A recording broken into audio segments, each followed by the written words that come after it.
Hello guys, आज हम बात करने वाले हैं नवंबर स्टोरी वेब सीरीज के बारे में। इस वेब सीरीज को IMDb पर 10 में से 8.6 रेटिंग्स मिली हुई है। यह वेब सीरीज एक तरह से क्राइम थ्रिलर और सस्पेंस का एक बहुत ही अच्छा कॉम्बिनेशन है। इस वेब सीरीज की स्टोरी 3 लोगों के आसपास घूमती है, जिसमें एक लड़की है और उसके क्राइम नॉवल राइटर पिता है, और एक डॉक्टर है जिसमें लड़की के पिता को अल्जाइमर की बीमारी है और यह एक क्राइम सीन में फंस गया होता है। अब उसकी बेटी को उसको इन सब से बाहर निकालना चाहती है। इस वेब सीरीज को इनडायरेक्टली अलग अलग स्टेज में दिखाया गया है, मतलब इसमें कभी पास्ट और कभी प्रेजेंट दिखाया जाता है। वेब सीरीज के एपिसोड 1 में पास्ट में एक बस एक्सीडेंट दिखाया जाता है। अब यहाँ सीन शिफ्ट होता है, जहाँ दिखाया जाता है एक लेडी एक लड़की को इंजेक्शन दे रही होती है और उसके पास एक लड़के का फ़ोन आता है जो पूछता है हो गया, और लेडी जवाब देती है हाँ हो गया।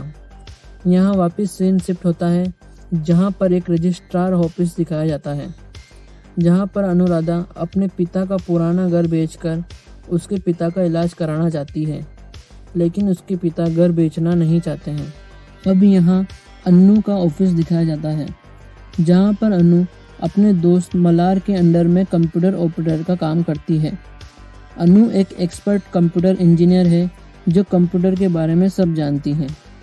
यहाँ अन्नू के ऑफिस में एक हैकर ऑफिस के कंप्यूटरों को हैक कर लेता है और फाइल चुरा लेता है। अब अन्नू कंप्यूटर चेक करती है और डाटा सर्वर में जाती है, तो उसको वहाँ एक डिवाइस लगा हुआ मिलता है जिससे सारे कंप्यूटर हैक हो जाते हैं। अन्नू बताती है कि कोई ऑफिस में आकर इस डिवाइस को लगाकर गया है और वो वापस कंप्यूटर को हैक करना चाहेगा। अब यहाँ अन्नू के पिता गणेशन को पता चलता है कि उसको अल्जाइमर की बीमारी है और वो धीरे धीरे अपनी मेमोरी भूल रहा है।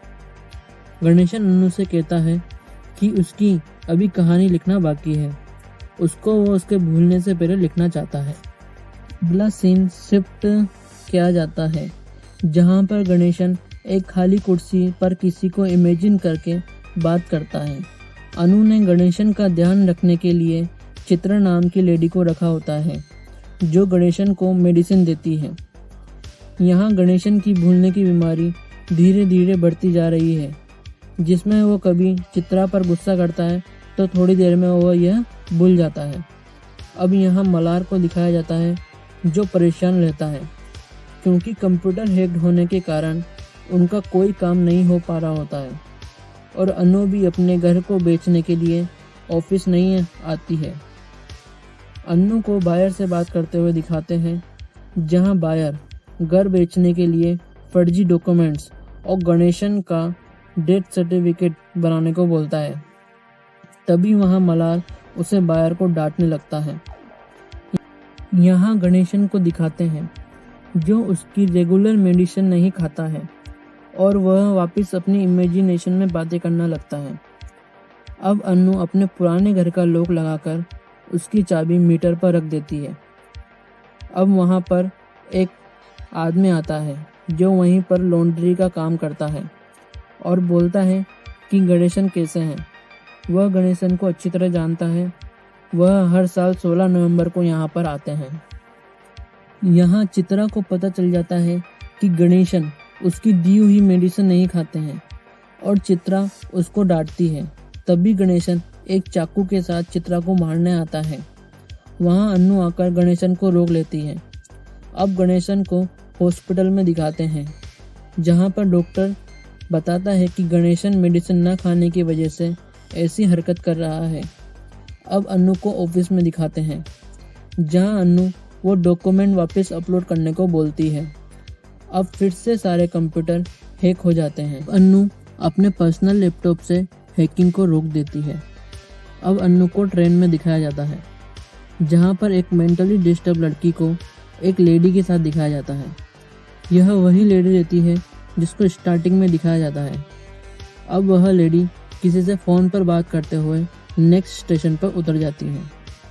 अब अन्नू अपने घर आ जाती है तो वहाँ पर गणेशन नहीं होता है। यह प्रेजेंट डे 16 नवंबर ही रहता है। अब गणेशन को ढूंढती हुई वो अपने पुराने घर पहुंच जाती है। अन्नू वहाँ पर गणेशन को अनकॉन्शियस खोया पाती है। वहाँ पर एक लेडी की बॉडी भी होती है। यह वही लेडी है जो अन्नू को स्टेशन पर मिली होती है।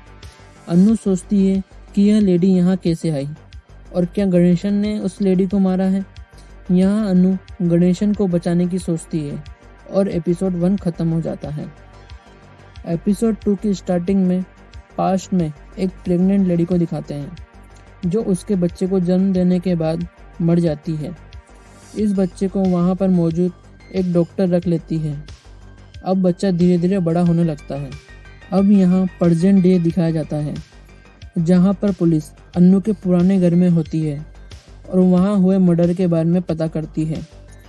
यहाँ अन्नू पुलिस को बताती है कि वह जब लॉन्ड्री और बायर के साथ घर में आई तो यहाँ पर एक बॉडी मिली। इंस्पेक्टर के घर की चाबी पूछने पर अन्नू बताती है कि वह सेकंड की यहीं पर रखकर जाती थी ताकि वहाँ पर उसका काम चलता रहे। अब अन्नू को बॉडी दिखाई जाती है जिसको अन्नू पहचानने से मना कर देती है। उस बॉडी पर पेंट गिरा रहता है। अब बॉडी को पोस्टमार्टम के लिए ले जाते हैं। अब यहाँ यशु को दिखाया जाता है जो उस घर के पास में ही रह रहे होते हैं। एक पुलिस वाला यशु को पुलिस स्टेशन में आकर स्टेटमेंट देने को बोलता है। अब अन्नू को गणेशन के साथ दिखाते हैं जहां अन्नू गणेशन पर लगे ब्लड को साफ कर रही होती है। अब अन्नू बताती है कि उस बॉडी पर पेंट अन्नू ही डालती है ताकि बॉडी पर फिंगरप्रिंट नहीं मिल सके। अन्नू को गणेशन पर बिलीव होता है और उसको पता होता है कि यह मर्डर गणेशन ने नहीं किया है।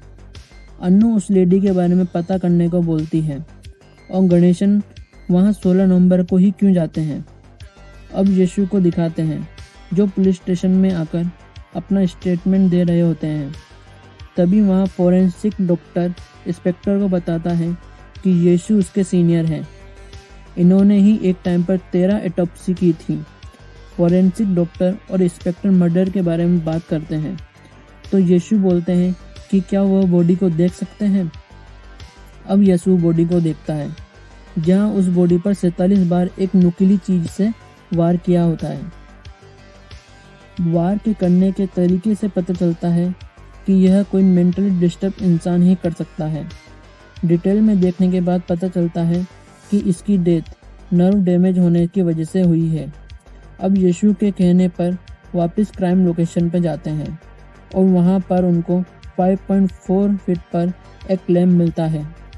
यशु बताता है कि इस क्लेम से टकराने पर उस लेडी की डेथ हुई है।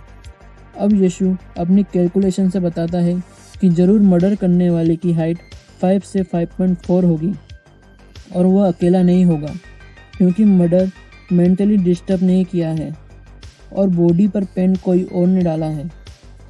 तभी वहाँ अन्नू यह वह सब बातें सुन लेती है। अब यशु की गाड़ी में एक लड़के को दिखाया जाता है और सेकंड एपिसोड खत्म हो जाता है।